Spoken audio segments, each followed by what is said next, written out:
Hi, meteorologist Tony Petrarca, the Pinpoint 12 Forecast Center. You've clicked on the Weather Now link on this Saturday evening, 7 o'clock, and of course, continue to monitor now Hurricane Henri with winds of 75 miles per hour.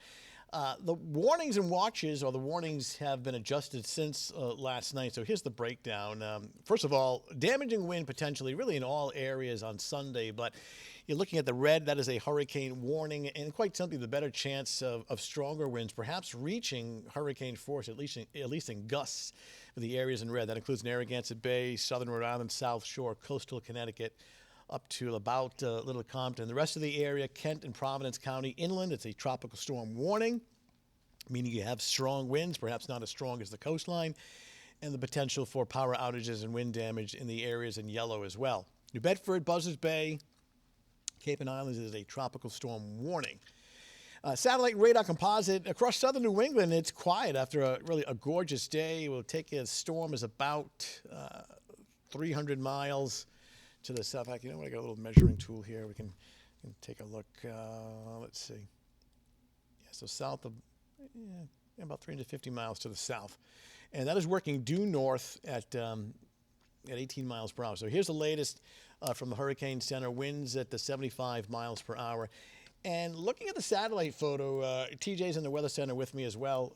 We've been looking and noticing it probably a slightly better organization in the last couple of hours. So if this storm is going to intensify at all, it would have to do it during a 12-hour window, because beyond that is anticipated to move back out over cooler water. So here's the official forecast track from the National Hurricane Center. The red line represents where the center of the storm will pass. The yellow is the probability of other locations where the center could go. But notice that yellow area continues to shrink in width, meaning the confidence continues to increase. We'll get a close-up look here of a landfall somewhere between the Twin Forks of eastern Long Island, Groton, New London, and just to the west by about maybe 30 miles, 40 miles west of Block Island. So making landfall. Actually, it's a strong tropical storm rather than a hurricane. Now, I say that with caution because the weather impacts between a Cat 1 hurricane and a strong tropical storm are pretty much the same. So the weather impacts really haven't changed as to what we're expecting. Of course, what side of the storm you're on makes all the difference in the world as far as the kind of weather you get. We are on the east side, of the right-hand side of the storm. That tends to be where the stronger wind is located, the better risk of some storm surge, coastal flooding. I mean, there's some rain, but it's usually along and to the left of the west side of the storm, and that would include central and western Connecticut, where some of the more copious amounts of rain will be. In fact, we can take a look at the rainfall forecast, and you can clearly see Connecticut River Valley west, 4 to 8 inches of rain.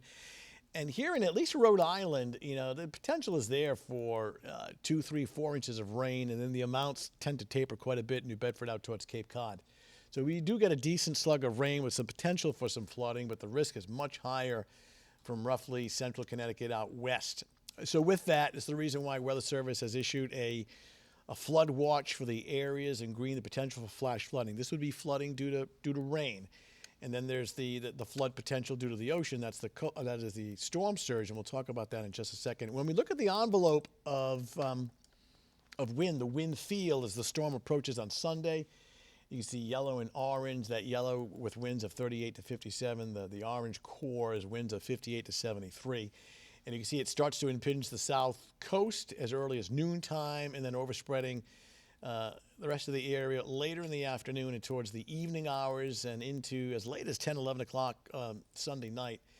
A good portion of our viewing area is encompassing at least the potential for tropical storm force winds and the potential power outages. Let's put some specific numbers here.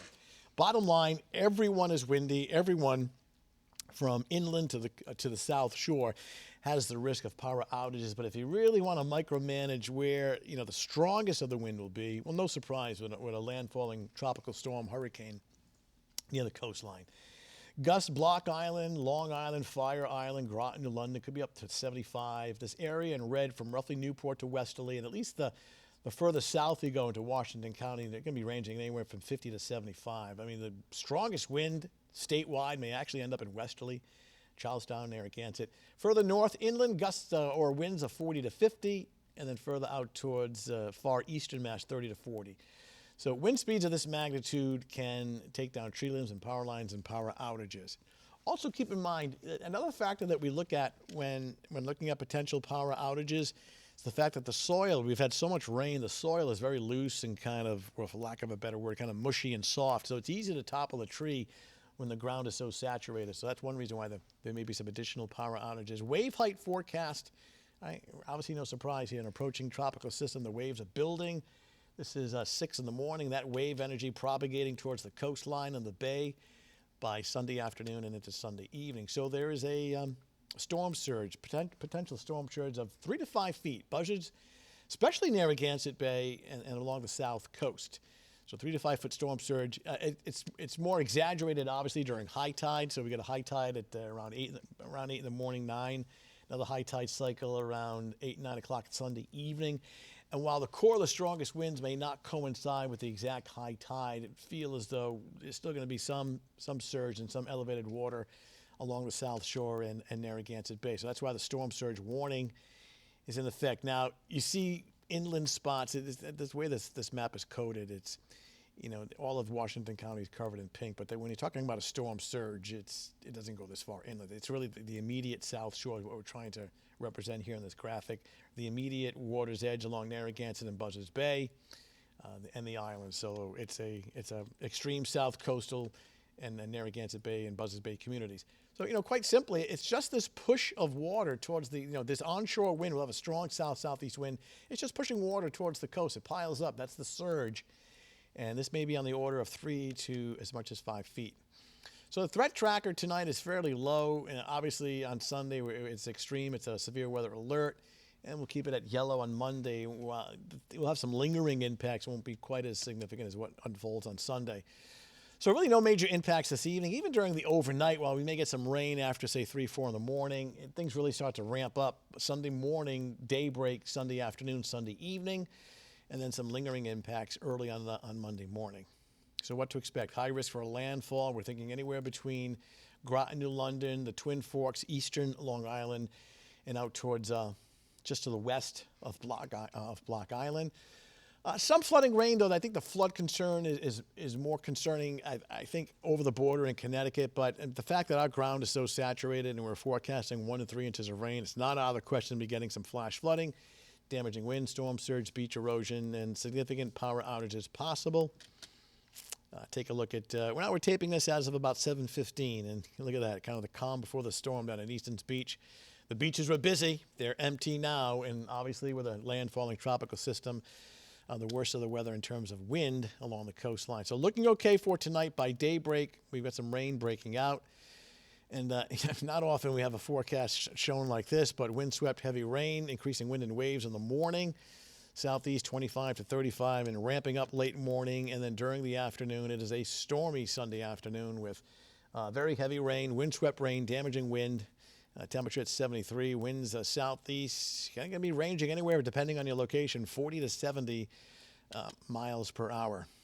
And we take a look at bay forecast. This is an obvious one too. You don't want to be on the waters here with hurricane warning for the bay. There your high tide. Your first high tide, notice, is at 8:15. At that time, it is, the water levels are elevated, and then the second high tide on Sunday evening is between roughly 8 and 9 o'clock. So that's the latest update. New information from the Hurricane Center coming in at 11 o'clock.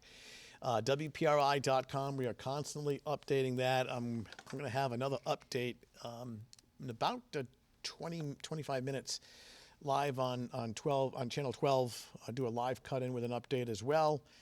TJ and I are here in the Weather Center, and of course we're on tonight on 12 News on Fox Providence at 10, and again at 11 o'clock. All right, that's your latest Weather Now update. Thanks for logging in. We'll talk to you soon.